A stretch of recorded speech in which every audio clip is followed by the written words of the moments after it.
Militão, mas é características um pouco divergem. Né? Quando eu falava de como a gente tem vendido barato, é porque a nossa realidade está muito dura do nosso continente no futebol mundial.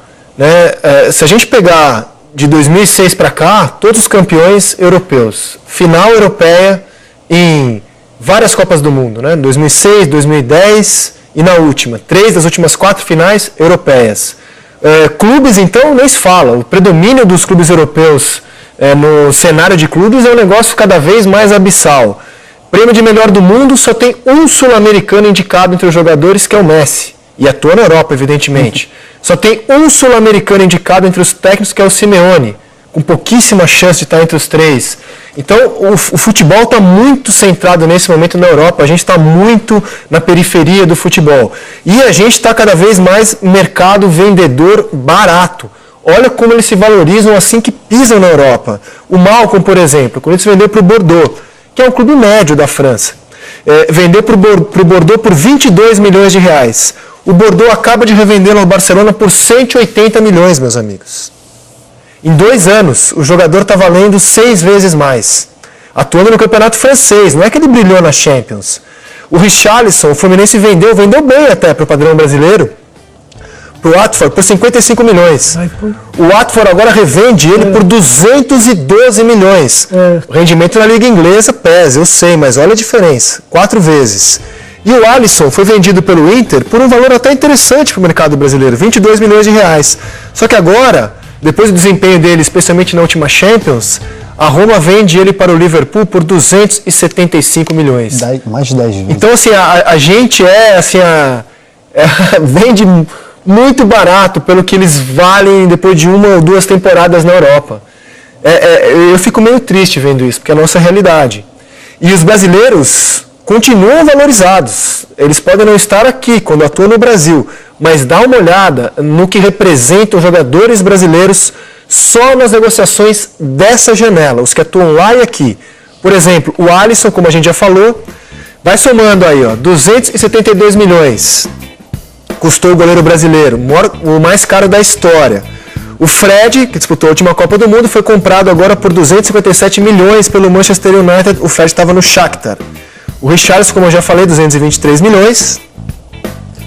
O Rodrigo, comprado pelo Real Madrid por 196 milhões. É o primeiro campeonato brasileiro dele. O Vinícius Júnior já tinha sido comprado, mas foi agora por 196 milhões também.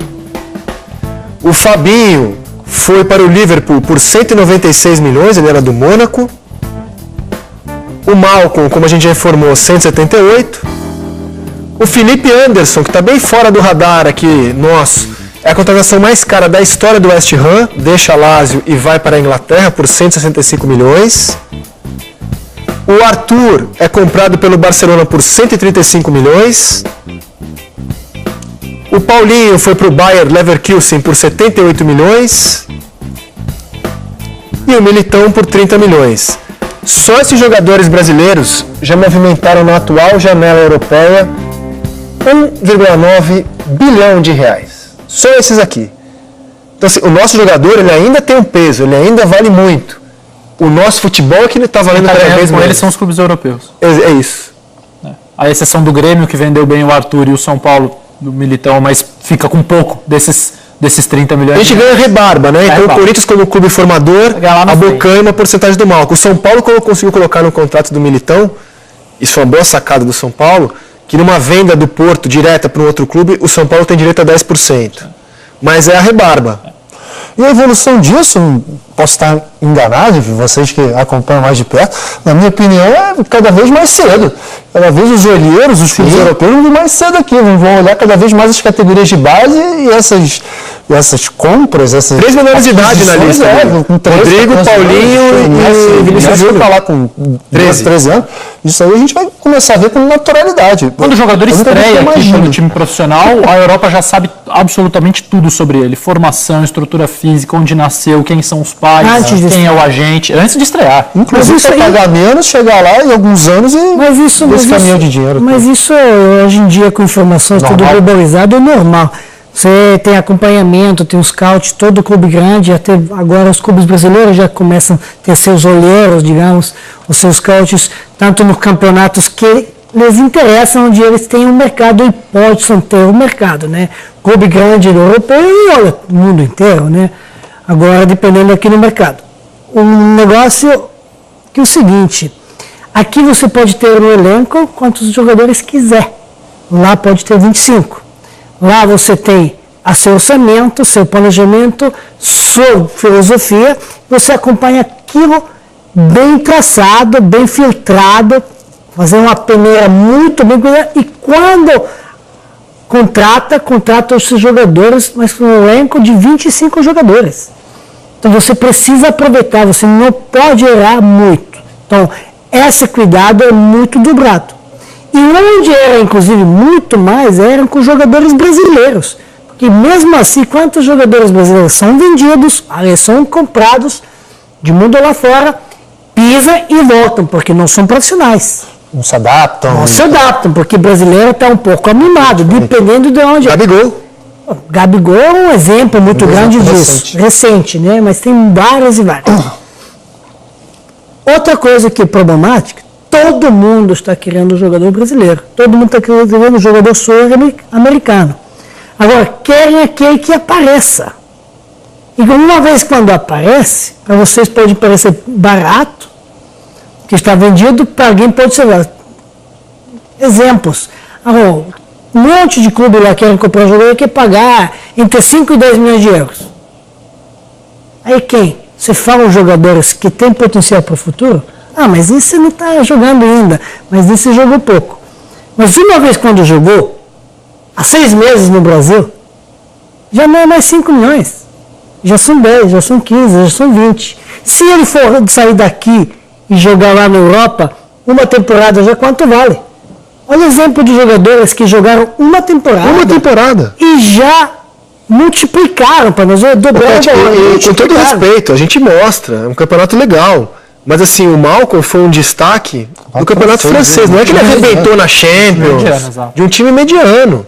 Né? Que não fez mais do que se esperava no campeonato francês. Não é que foi um time mediano que fez uma grande campanha. E sabe quantos jogadores temos aqui que são jogadores de potencial, que agora não tem mercado e vale, sei lá, 1 milhão. E se jogar 6 meses vai valer 10. Olha, jogadores que foram desprestigiados, ou jogado fora, emprestado. No início do ano não queria ninguém, briga. E foi vendido recentemente por 8,3 milhões para o mundo árabe. Roger Guedes. O Palmeiras não quis. Tem briga no início do ano, o Atlético Mineiro. Olha, perdeu bola, fez uma brincadeira, disciplina, perdeu o jogo, não sei o que, de repente, vai lá. Potencial fez líder do campeonato artilheiro, em vez de ficar de almejar outra coisa, filho, sei lá, a seleção brasileira, o título, não sei o que, vende quem vendeu. Palmeiras, porque pertence ao Palmeiras. Olha a perda que faz para o Atlético Mineiro. Que volta agora, perde 2 jogos e reclama que foi prejudicado pela arbitragem. Por isso que a gente tem que aplaudir. Preparação nenhuma. Times que conseguem remar nessa dura realidade, porque isso é uma realidade do nosso continente, realidade financeira, econômica do nosso continente. Então, times que conseguem sair dessa realidade e remar contra essa maré desoladora merecem o meu aplauso. Falo aqui do Flamengo, que está nessa contramão. Todo mundo vendendo, desesperado. O Corinthians, por exemplo, tinha 15% do Malcom até setembro do ano passado. Porque ele vendeu o Malcom por um valor mais baixo, mas disse, vou assegurar 15%. E vendeu no ano passado para o Bordeaux, por 15 milhões de reais aproximadamente. Precisava do dinheiro. Tivesse esperado um pouco mais, hoje teria quase o dobro desse valor. Mas o Flamengo, que se organizou nos bastidores para ter a receita que tem hoje, está remando nessa contramão. A gente mostra para vocês as contratações do Flamengo nesse ano. Nem parece realidade brasileira, meus amigos. Então o Vitinho, que segundo o Globoesporte.com já está fechado, está chegando por 44 milhões. Um valor muito próximo daquilo que o CSKA pagou quando tirou ele do Botafogo. O Henrique Dourado, o Flamengo trouxe por 12 milhões, contratado junto ao Fluminense. Trouxe o Marlos Moreno por empréstimo, trouxe o Uribe livre de contrato. No total, o Flamengo investiu em jogador nesse ano 55 milhões. Mas vendeu. Vendeu. E vendeu mais. Vendeu. Bem mais. O Vinícius Júnior já estava vendido, né? Sim, mas... E o Jonas e o Arão que está indo agora. Sim, o Jonas já foi. O Jonas já foi, e o Arão deve ir para a Grécia. Tá fechado, né? Mas a balança do Flamengo é bem positiva na comparação com os demais. É uma realidade. Perde ganho.